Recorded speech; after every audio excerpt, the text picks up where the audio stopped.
Assalamualaikum warahmatullahi wabarakatuh. Salam sejahtera untuk kita semua.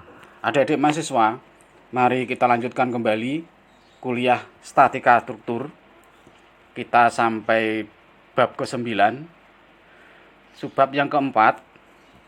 Ini adalah materi terakhir dari materi kuliah statika struktur. Momen inersia untuk luas komposit. Sebuah luas komposit terdiri atas gabungan bentuk yang lebih sederhana. Nah, seperti pada gambar 9.10 ini. Nah, di sini ada persegi panjang yang digabung dengan persegi panjang juga, tetapi posisinya yang atas ini horizontal dan yang di tengah ini bawahnya ini itu vertikal. Nah, ini digabung menjadi satu benda. Nah, ini dinamakan komposit. Ada juga segitiga dan bulat. Jadi penggabungan antara segitiga dan bulat, atau bulat dengan persegi panjang dengan segitiga, ya tergantung konstruksinya ya. Nah, seperti itu dinamakan komposit. Nah, asalkan momen inersia tiap bagian itu diketahui dan dapat ditentukan terhadap suatu sumbu, kemudian momen inersia untuk luas komposit terhadap sumbu itu sama dengan jumlah momen inersia dari seluruh bagian tersebut. Ya. Jadi misalnya yang atas ini persegi panjang horizontal, ini sudah diketahui gitu maksudnya, dan bisa ditentukan. Ya. Kemudian yang bawah ini juga begitu diketahui, maka momen inersia luas semuanya ini itu dijumlah. Yang atas ini, momen inersia yang atas ini dan yang bawah ini dijumlah. Begitu ya maksudnya.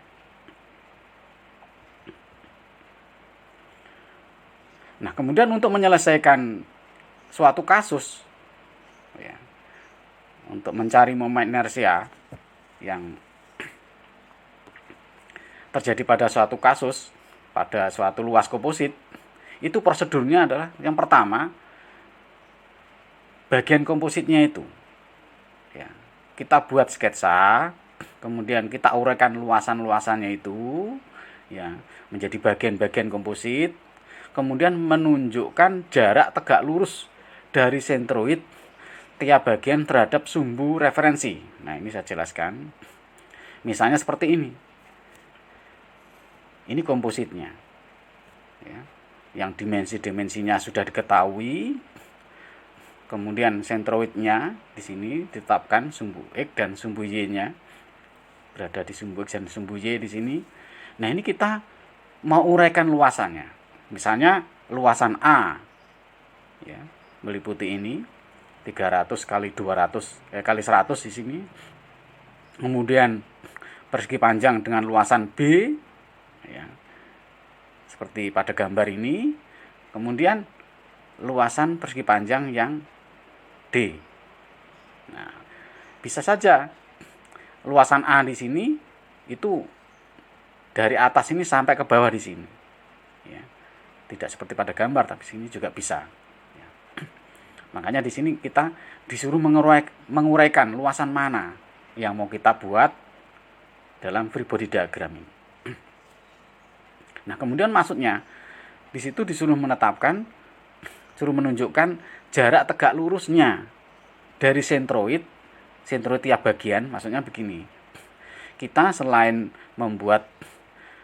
menguraikan luasan ya, luasan persegi panjang A, B, dan C sudah, kemudian kita disuruh menunjukkan jarak tegak lurusnya ya, tegak lurus dari sentroid bagian itu. Nah, gitu ya, sentroid tiap bagian artinya pada A di sini, tiap bagian A di sini, sentroidnya itu untuk luasan A di sini, sentroidnya kan di titik A di sini. Di tengah-tengah sini itu jaraknya terhadap sumbu referensi. Nah, sumbu referensinya itu di sini sumbu X dan sumbu Y.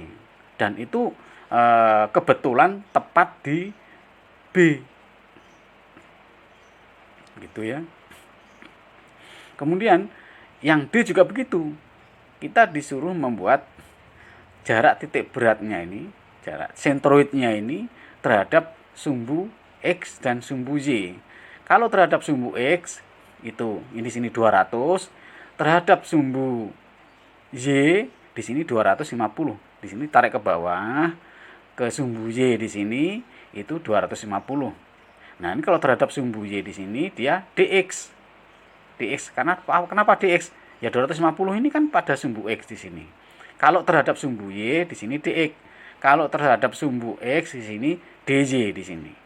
Nah, ini mahasiswa nanti ini termasuk agak rumit, gampang-gampang susah ya gitu, gampang-gampang sulit. Kemudian titik D sini ditarik sentroid bagian di sini, tarik tegak lurusnya terhadap sumbu X di sini. Nah, di sini 200. Kemudian terhadap sumbu Y di sini 250. Kalau terhadap sumbu Y di sini berarti di sini dx-nya. Kalau terhadap sumbu X di sini dy. Nah, ini masih buka lagi pertemuan yang lalu ya. Nah, setelah bagian komposit di sini diuraikan luas-luasannya, kemudian kita melakukan perhitungan teorema sumbu sejajar. Nah, jika sumbu sentroid untuk tiap bagian itu tidak bertepatan dengan sumbu referensi, artinya tiap bagian di sini pada tiap bagian A misalnya. Di sini kan sentroidnya kan tidak bertepatan dengan sentroid pada sumbu referensi X dan Y, tidak bertepatan. Kemudian yang D di sini juga tidak berada, titik D di sini tidak berada di sini, di tengah-tengah sini. Di tengah-tengah sumbu referensi. Nah, maksudnya begitu ya. Tidak bertepatan dengan sumbu referensi. Maka teorema sumbu sejajar, rumus I sama dengan I, inilah rata-rata ini sama dengan A plus luasan itu dikalikan D kuadrat. Itu kalau tidak bertepatan. Kalau bertepatan di sini ya namanya di sini di titik B di sini sentroidnya itu kan bertepatan dengan sumbu X dan sumbu Y. Ya berarti tidak pakai rumus ini, boleh pakai rumus ini tapi plus 0. A luasan B di sini ada, tetapi D-nya di sini 0 karena dia bertepatan persis di sumbu referensi X, Y. Nah, begitu ya.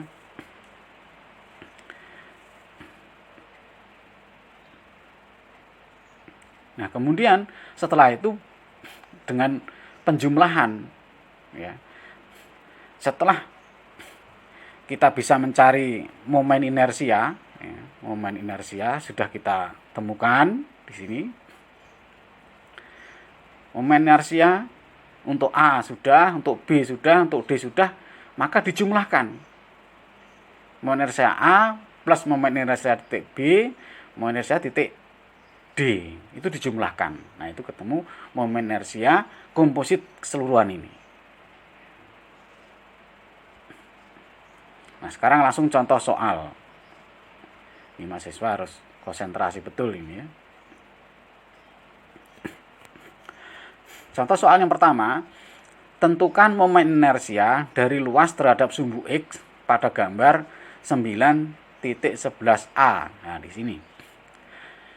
Di sini ada persegi panjang, yang mana di tengah-tengahnya ini ada lubang berbentuk lingkaran dengan diameter 25 mili, kemudian jarak sisi horizontal dari persegi panjang ini itu 100 mm, kemudian vertikalnya dari pusatnya di sini itu 75 dan dari pusat ke atas 75 mili. Kemudian sumbu referensinya itu di sumbu X di sini. Ya. Tidak dibuat di tengah-tengah sini tapi di X di sini.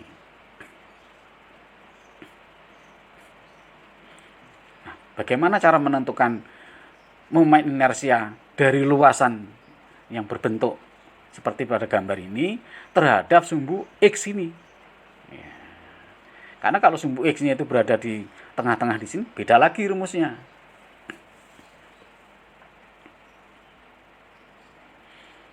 Nah, sekarang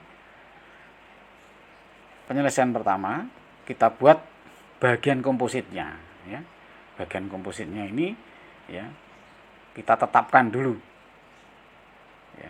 Di sini luasan dapat diperoleh dengan pengurangan lingkaran dari persegi panjang. Jadi yang lingkaran, ya, jadi persegi panjang ini dikurangi dengan lingkaran ini. Maka kita harus menguraikan momen inersia persegi panjang ini terhadap sumbu X ini berapa, dan momen inersia lingkaran ya terhadap sumbu X itu berapa. Nanti ke totalnya ya itu sama dengan persegi panjang ini, momen inersia persegi panjang dikurangi dengan momen inersia yang lingkaran. Begitu ya. Jadi kita sengaja menguraikan supaya mudah dipahami oleh mahasiswa. Nah, sekarang setelah kita buat sketsa seperti ini, kita masuk ke prosedur yang kedua, yaitu membuat teorema sumbu sejajar. Nah, momen inersia terhadap sumbu X di sini ditentukan menggunakan teorema sumbu sejajar. Teorema sumbu sejajar itu rumusnya seperti ini. Nah, kita lepas yang lingkaran dulu terhadap sumbu X. Ya. Untuk lingkaran itu IX sama dengan IX aksen plus A DY kuadrat. Nah, X aksen itu sama dengan X aksen itu momen inersia tepat di pusat di sini. Tepat di pusat sini ya.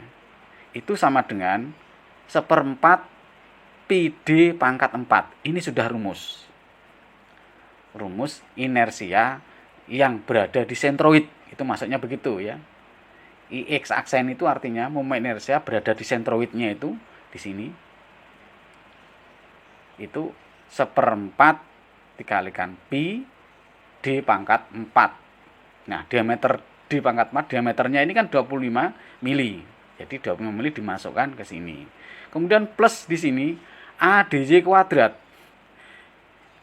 Luasan A itu berapa? Ya PD kuadrat. Kemudian DY itu adalah jarak dari sumbu X ke sentroid ini, yaitu 75 mm. Gitu ya. Nah, kita masukkan nilai D 75 mm, D-nya itu 25 di sini ya. Nah, nilai yang dimasukkan, ketemulah IX itu sama dengan 11,4 dikali 10 pangkat 6 mm pangkat 4. Nah, begitu ya. Kemudian yang persegi panjang. Persegi panjang. Nah, seperti ini. Itu rumusnya. Inilah ya rumus IX sama dengan IX aksen plus ya A DY kuadrat. Ini rumus teorema sumbu sejajar. Nah, IX aksen ini yaitu momen inersia tepat di sentroid ini. Bukan terhadap sumbu X, terhadap sentroid. Maksudnya begitu. Itu sama dengan ini. 1/12 dikalikan B dikalikan H pangkat 3. Ini sudah rumus. Nanti kalau ketemu persegi panjang, ya ini. Nanti kalau ketemu dengan lingkaran, nah, ini momen inersia tepat di sentroid. Sentroid itu di pusat geometrinya.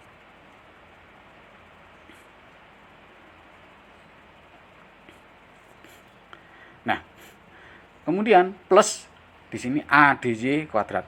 A di sini luasan. Luasan persegi panjang ini kan lebar kalikan tinggi. Nah, kan gitu. Nah, di sini B. Lebarnya itu B, tingginya itu H.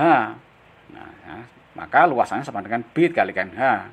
Kemudian DY-nya berapa jaraknya? Pusatnya di sini. Sentroid ini terhadap sumbu referensi, yaitu 75 mm.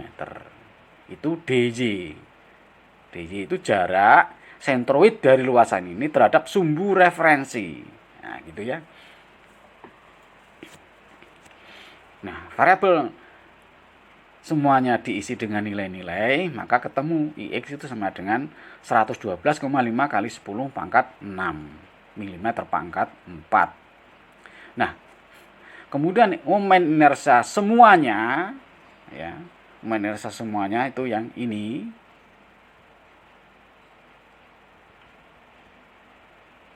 Ini, ya. Karena ini ada dua bentuk yang berbeda, persegi panjang luarnya dan lingkaran. Nah, itu komposit di sini. Nah, begitu ya. Ini berapa semuanya? Maka totalnya, ya, sama dengan ini. Inersia persegi panjang, ya, dikurangi dengan inersia lingkaran terhadap sumbu X, yaitu di sini dikurangi. Yang persegi panjang itu yang ini dikurangi dengan yang lingkaran, hingga ketemulah inersia terhadap sumbu X, artinya IX itu 101 kali 10 pangkat 6 mm pangkat 4. Gitu. Sekarang contoh soal yang kedua. Ini mahasiswa harap hati-hati, ya. Ini agak sedikit rumit, ya. Pertanyaannya, tentukan momen inersia untuk luas yang ditunjukkan pada gambar 9.12a ini terhadap sumbu sentroid X dan Y. Nah, jadi nanti jawabannya itu ada dua, IX dan IY. Kalau yang contoh soal yang pertama tadi kan hanya IX saja, artinya terhadap sumbu X saja. Kalau terhadap sumbu X dan Y itu IX dan IY. IY semuanya totalnya ini. Nah, tadi untuk contoh, ya, untuk contoh penjelasan di awal pertemuan tadi ini, ya, kita sudah berikan contoh komposit yang bentuknya seperti kursi seperti ini, ya, dengan penampang seperti pada gambar, dimensi-dimensinya sudah tahu semua, ya. Maka kita harus menyelesaikan, ya, sesuai dengan prosedurnya. Yang pertama, ya, bagian kompositnya. Bagian komposit itu kita gambarkan semuanya, ya. Luasan untuk yang A tadinya kan hanya satu saja. Sekarang dibagi menjadi 3. Luasan A, luasan B, dan luasan D yang masing-masing itu dituliskan dimensi-dimensinya, ya, dimensinya. Kemudian di sini DY yang 200 ini DY, jarak dari sentroid ke sumbu X ini DY. Kalau jarak sentroid di sini terhadap sumbu Y itu DX. Nah, begitu ya. Kemudian yang titik B di sini tepat di sumbu referensi, jadi sentroidnya itu tepat di sumbu referensi. Kemudian yang luasan D di sini kita gambarkan semua dimensinya, ya. Terus kemudian jarak dari sumbu X ke sentroid ini, yaitu ini DY yang 200 mm ini DY. Kemudian jarak sentroid tarik ke atas di sini terhadap sumbu Y itu DX sama dengan 250 mm. Nah, kita mau menyelesaikan satu persatu. Setelah bagian luasan kita tulis, bagian komposit kita tulis, kemudian kita selesaikan tahap berikutnya, teorema sumbu sejajar. Dengan menggunakan teorema sumbu sejajar. Nah, momen inersia persegi panjang terhadap sumbu sentroid, ya, terhadap sumbu sentroid itu ini sama dengan, berarti ini IX aksen, ya, IX aksen atau IY aksen. Itu sama dengan 1/12 dikalikan B dikalikan H pangkat 3. Ini sudah rumus persegi panjang, momen inersia persegi panjang terhadap sumbu sentroid. Nah, sekarang kita ingin menggunakan teorema sumbu sejajar untuk persegi panjang A dan D. Nah, sekarang momen inersia terhadap sumbu X. Nah, terhadap sumbu X, nanti terhadap sumbu Y. Satu-satu dulu. Sekarang terhadap sumbu X, khusus untuk yang luasan A. Yang luasan A di sini, itu rumusnya ya.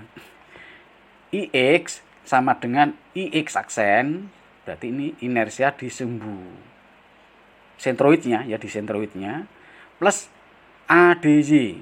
Nah, ini luasan persegi panjang itu dikalikan dengan jarak dari sentroid ke sumbu X. Nah, di sini DY. Kemudian sisi ketika dia posisinya di sini terhadap sumbu X, lebarnya di sini B, tingginya di sini H. Ya. Sehingga di sini rumus IS aksen, ya, di atas ini, ya, ini yang saya blok ini dimasukkan ke sini. 1/12 dikalikan B dikalikan H pangkat 3. Nah, karena B-nya di sini itu 100, H-nya di sini 300 pangkat 3. Kemudian luasan kan panjang kali lebar, jadi 100 kali 300. Kemudian DY-nya di sini 200. Hati-hati, DY-nya di sini 200. DY itu jarak sentroid terhadap sumbu X. Hati-hati, jangan terbalik. Ya. Nah, di sini 200. Nah, ini semua dimasukkan, nilai-nilai ke dalam variabelnya dimasukkan, ketemulah IX, artinya momen inersia terhadap sumbu X untuk luasan A ini itu sama dengan 1,425 kali 10 pangkat 9 mm pangkat 4.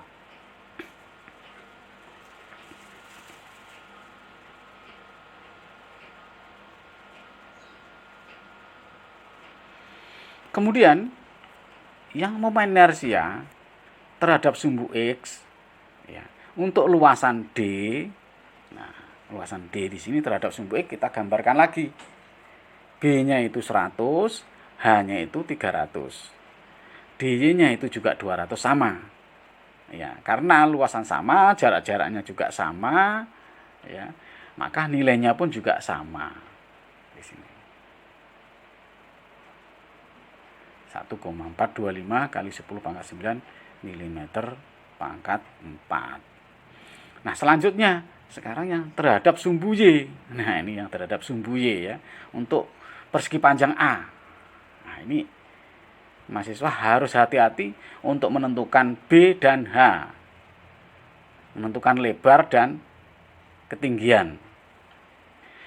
Nah, rumusnya momen inersia IY itu momen inersia terhadap sumbu Y itu sama dengan momen inersia Y aksen di sini itu terhadap sentroidnya. Nah, gitu, ya.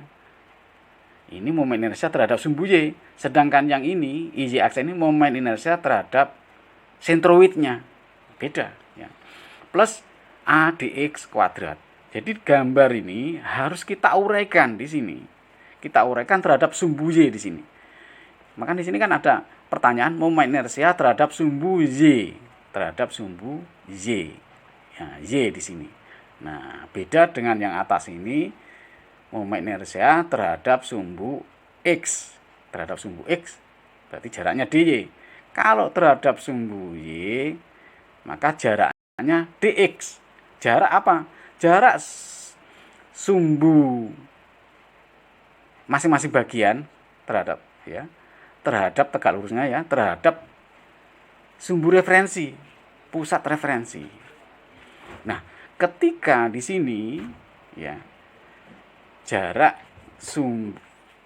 sentroid, ya, yang tegak lurus dengan sumbu Y di sini itu DX, ya, di sini DX-nya sama dengan 250.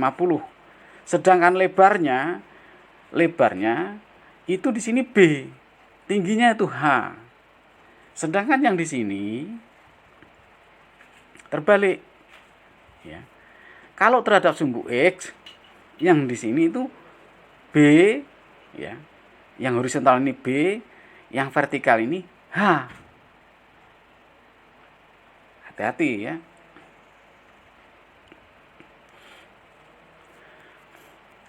Kalau terhadap sumbu Y, yang lebar ini B, yang lebarnya itu yang atas ini, ke atas vertikal ini, ya. Kalau terhadap sumbu Y di sini kan menjadi lebar. Yang horizontal ini menjadi ketinggian. Nah, begitu ya. Ini mahasiswa harus hati-hati. Nah, di buku aslinya yang karangan Hibbeler itu nggak dijelaskan ini. Nggak dijelaskan. Ini tuh B, ini H, itu nggak dijelaskan. Dan ini gambar saya edit-edit sendiri supaya mahasiswa itu paham. Nggak, mahasiswa nggak pengertian pemahaman seperti ini nggak akan menemukan di buku itu. Karena buku itu sudah menganggap bahwa mahasiswa itu memahami, dengan kata-kata saja memahami. Ya. Dengan kata-kata yang dibuat itu sudah memahami. Tapi kalau saya tidak menjelaskan ya, secara rinci dengan gambar, kemudian dengan variabel-variabel, maka mahasiswa akan sulit memahami. Dibaca 10 kali pun mahasiswa akan masih kesulitan memahami buku itu. Makanya mahasiswa itu akan merugi jika mahasiswa sudah saya berikan video tutorial seperti ini, mahasiswa itu masih bermalas-malasan ya, masih bermalas-malasan, itu akan merugi sendiri nanti. Nah, jadi di sini diidentifikasi. Karena kalau mahasiswa salah dalam mengidentifikasi mana B, mana H, otomatis akan salah. Ya, akan salah. Sekarang untuk persegi panjang yang A di sini, fokus ke sini. Di sini rumus dasarnya inersia terhadap sentroidnya itu ini. 1/12 kalikan B kalikan H pangkat 3. Nah, B-nya itu 300 di sini, B 300, H-nya di sini 100, yang ini 100. Nah, kemudian luasan itu ya sama dengan B kali H atau H kali B. Ya, di sini. Nah, dimasukkan, dibolak-balik enggak apa-apa. Kemudian dx-nya itu jarak di sini. Sentroid dari bagian A di sini terhadap sumbu Y itu dx. Nah, jangan terbalik. Jangan terbalik. Mahasiswa ini kan jarak sumbu Y terhadap luasan ini, sentroid ini, jangan sampai nanti di sini disebutkan dy. Wah, sumbu Y dy, sumbu x dx. Ya, jangan begitu ya.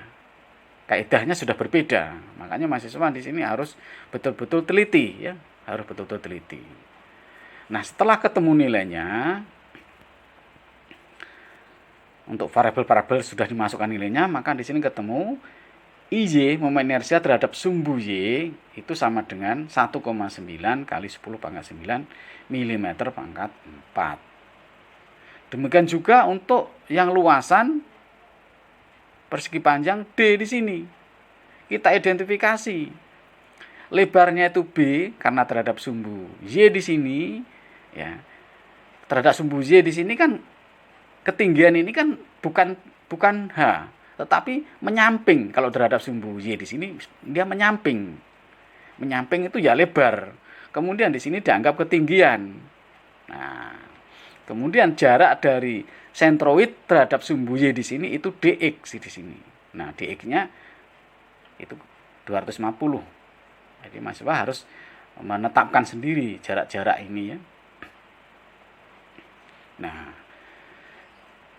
persamaan untuk momen inersia terhadap sumbu Y itu sama dengan IY aksen plus A dx kuadrat. Nah, A dx di sini Y kok di sini X ya, karena jaraknya luasan terhadap sentroid itu. Sumbu terhadap sentroid. Variabel-variabel semua dimasukkan ya, maka ketemu 1,9 kali 10 pangkat 9 sama. Kemudian yang momen inersia persegi panjang untuk yang luasan B. Nah, luasan B ini momen inersia terhadap sumbu X-nya itu berapa? Terhadap sumbu X-nya karena di sini sentroid ya.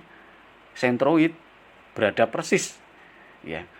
Sumbu referensinya dengan sentroidnya itu satu titik yang sama. Maka IX momen inersia terhadap sumbu X itu sama dengan 1/12 dikalikan B dikalikan H pangkat 3. Nah, B-nya di sini yang melebar di sini 600, yang tingginya di sini 100. Kemudian terhadap sumbu Y. Nah, terhadap sumbu Y di sini. B dan H-nya berbeda. Kalau terhadap sumbu X, ini tinggi. Terhadap ya, yang menyamping itu lebar. Kalau terhadap sumbu Y, ya,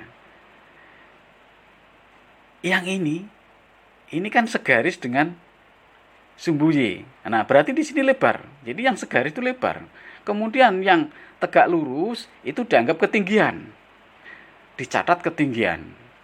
Maka di sini H. Maka berbeda. Walaupun ini persegi panjangnya sama, sentroidnya berada di sumbu referensi juga. Tetapi kalau referensinya itu berbeda, di sini IX dan di sini IY, maka nilainya pun juga berbeda. Di sini 0,05 kali 10⁻9 mm pangkat 4, maka IY-nya di sini 1,8 kali 10⁻9 mm pangkat 4. Berbeda. Ya. Nah, selanjutnya penjumlahan. Jadi semua inersia yang berbentuk komposit tadi itu yang terhadap sumbu X itu di sini 2 dikalikan inersia yang untuk luasan A dan D. A dan D tadi kan sama. Ya, maka di sini kalikan 2 karena nilainya sama. Ini seharusnya inersia ya IX untuk luasan A plus IX untuk luasan B begitu ya. Tapi karena nilainya sama di sini 2 dikalikan dengan inersianya sama. Ini 1,425 kalau ditarik ke atas. Nah, di sini kan 1,425 kali 10 pangkat 9. Nah, di sini karena sama ya kalikan 2 gitu loh. A dan D ini kan sama, maka ini cukup kalikan 2. Boleh juga A plus D. Itu inersianya terhadap sumbu X ini berapa? Boleh ya. Nah, itu pemikiran buku itu dia dikalikan 2 plus yang IX untuk B, yang B, tapi yang B yang di sini. Ini kan ini punyanya IY ya, yang B yang di sini. Nah, di sini luasan B tapi terhadap sumbu X ini. Dijumlahkan ketemu. Nah, IX-nya total kompositnya itu 2,9 kali 10 pangkat 9 mm pangkat 4. Sedangkan IJ-nya sama, juga dikalikan dengan inersia terhadap sumbu Y untuk luasan A dan D. Maka di sini kalikan 2 karena dia sama ya. Plus di sini inersia terhadap sumbu Y ya untuk luasan B. Nah, gitu ya. Ini kesimpulan akhir. Jadi mahasiswa mendapat tugas supaya terlatih ya. Tugasnya kompositnya seperti ini terhadap sumbu Y ya, terhadap sumbu Y. Kemudian luasan seperti ini terhadap sumbu Y juga ya. Kemudian yang ini terhadap sumbu Y juga.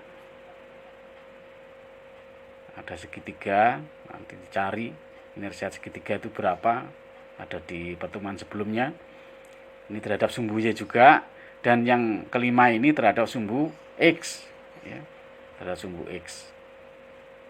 Nah, ini mahasiswa bisa melihat hasil akhir kunci jawaban itu ada di buku Hibeler ya, di halaman-halaman belakangan ya.